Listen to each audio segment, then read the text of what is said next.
Actually অপবিশ্বাস বার্তা দেয় না, অপবিশ্বাস কাজ করতে পছন্দ করে।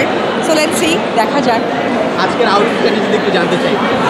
আজকে আমার লুক, আজকে আমার makeup signature look by Samia, and বরাবর মতোই আমার স্টাইলিং করেছে মাহফুজ কাদরি। আর আমি যে ড্রেসটা পরেছি এটা হচ্ছে পরশু। এবারে মা দিবসটা কেমন কাটলো বিশ্বাসের? Always super. মা হওয়ার পর থেকে মা দিবসটা খুব বেশি ভালো লাগে। আমি মা হয়ে ভালো লাগে, বাট মিস করি আমি আমার মাকে।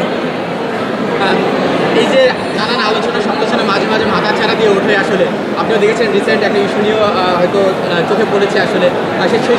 সেই সব আলোচনা সমালোচনা আসলে কী বলবেন এগুলো নিয়ে? অ্যাকচুয়ালি ফোকাস ফেমের মানুষদেরকে না হবে আর সমালোচনা হবে, সো তার ব্যতিক্রম কিছু না, এই আর কি। আর কাজের সঙ্গে ডেলিভারি কমছে কেন, বা চুজি হচ্ছে অবিশ্বাস, নাকি হচ্ছে ইচ্ছা করে কাজটা বন্ধ রেখেছে? দায়বদ্ধতা যখন বেড়ে যায় তখন আসলে কাজের জায়গাটা একটু বেছে করাটাই মনে হয় যে ভালো, তাই আমিও তার ব্যতিক্রম নই। আর সামনে আসলে দর্শকদের আর কতদিন অপেক্ষায় রাখবে অবিশ্বাস?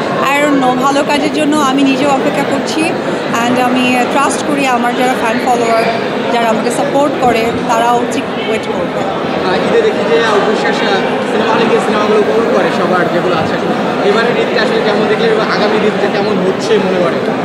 এবারে ঈদটা অ্যাকচুয়ালি আমার দেশের বাইরে কেটেছে, সো আমি একটা বার্তাও দিয়েছিলাম আমার ফেসবুকে আমার বাচ্চাকে নিয়ে।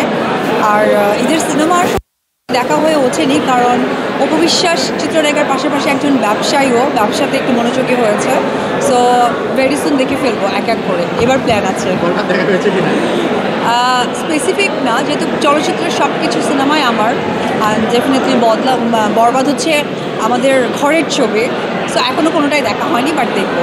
তাণ্ডব কেমন